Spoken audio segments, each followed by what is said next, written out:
Hello friends, welcome to my style சமையல். இன்றைக்கி நம்ம சேனலில் என்ன பார்க்க போகிறோன்னா, டிஃப்ரெண்ட் ஸ்வீட் ரெசிபி பார்க்க போகிறோம். வாங்க வீடியோக்குள்ளே போகலாம். ஒரு கப் மைதா எடுத்துக்கலாம், ஒரு கப் ரவை, ரெண்டும் 100 கிராம் சேம் அளவு. 100 கிராம் சர்க்கரை எடுத்துக்கலாம், 100 கிராம் டால்டா.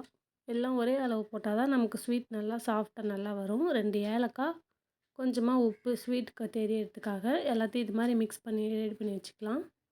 ஒரு அரை மணி நேரம் ஊற வச்சுக்கலாம். நல்லா ஊறி வந்தால் தான் மாவு நல்லா தேய்க்கிறதுக்கு நல்லா வரும். நல்லா ஊற வச்சதுக்கப்புறம் கொஞ்ச நேரம் அடிச்சுக்கலாம். மாவை அடித்து எடுத்துகிட்டு இது மாதிரி நல்லா மெலிசாக தேய்ச்சி எடுத்துக்கலாம். தேய்ச்சிட்டு உங்களுக்கு எந்த ஷேப்பில் வேணுமோ நீங்கள் கட் பண்ணிக்கலாம்.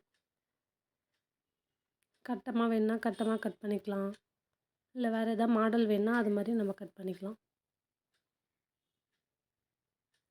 நான் இன்றைக்கி டைமண்ட் ஷேப்பில் கட் பண்ணுறேன். இன்னொரு ஷேப்லேயும் நான் கட் பண்ணி காட்டுறேன். உங்களுக்கு வேணுன்னா எது மாதிரி வேணுமோ கட் பண்ணிக்கலாம். நல்லா சாஃப்டாக இருக்கும் ஸ்வீட் ஸ்நாக்ஸ் இது. பசங்களாம் விரும்பி சாப்பிடுவாங்க. நம்ம செஞ்சு வச்சுக்கிட்டா ஒரு 10 நாள் வரைக்கும் ஒன்றும் செய்யாது. நல்லா டப்பாவில் போட்டு ஸ்டோர் பண்ணி வச்சுக்கலாம். ஒரு கடாயை வச்சுட்டு அதில் எண்ணெய் ஊற்றிட்டு நம்ம ரெடி பண்ணி வச்சுருந்த எல்லாத்தையும் அதில் போட்டு பொரித்து எடுத்துக்கலாம்.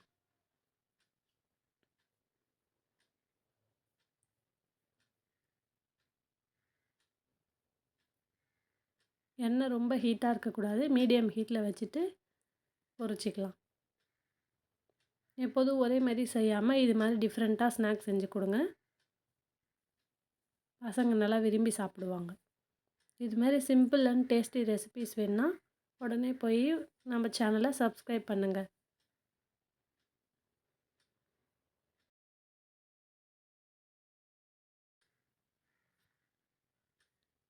நல்லா எல்லாத்தையும் போட்டு 2 பக்கமும் செவர விட்டு நம்ம எடுக்கலாம். நல்லா திருப்பி போட்டுக்கிட்டு நல்லா செவந்து வந்துடுச்சு பார்த்தீங்களா? மீடியம் ஹீட்டில் வச்சா தான் இந்த மாதிரி வரும், இல்லை கருகிடும். உங்களுக்கு இன்னொரு ஷேப்லேயும் செஞ்சு காட்டுறேன். கட்டமாக கட் பண்ணிவிட்டு நடுவில் 3 கோடு போட்டுக்கலாம். போட்டுட்டு கையில் எடுத்துகிட்டு அந்த கீழ் பக்கத்தில் உள்ளதை வந்து அந்த நடு கோடில் விட்டு எடுத்தால் நமக்கு ஒரு முறுக்கிட்டு வர மாதிரி ஒரு நல்ல ஒரு ஷேப்பாக இருக்கும். பார்க்குறதுக்கு கொஞ்சம் நல்லாயிருக்கும். இது மாதிரி எல்லாத்தையும் ரெடி பண்ணி வச்சுட்டு இதையும் நம்ம பொரிச்சிக்கலாம். நல்லா பொறுமையாக திருப்பி போடணும், உடஞ்சிரும்.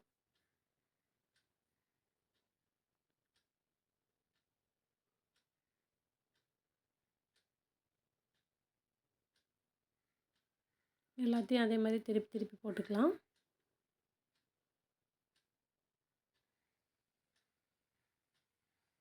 இதே மாதிரி நீங்களும் வீட்டில் ட்ரை பண்ணுங்கள். நான் சொன்ன அளவுலே போடுங்க, அப்போ தான் ஸ்வீட் நல்லா வரும். டால்டாவை மெல்ட் பண்ணி ஊற்றிக்கலாம். பார்த்திங்கன்னா நல்லா சூப்பராக ரெடி ஆகிடுச்சு. இதே மாதிரி நீங்களும் வீட்டில் ட்ரை பண்ணிவிட்டு டேஸ்ட் எப்படி இருந்துச்சுன்னு மறக்காமல் கமெண்டில் சொல்லுங்கள். தேங்க்ஸ் ஃபார் வாட்சிங். பாய்.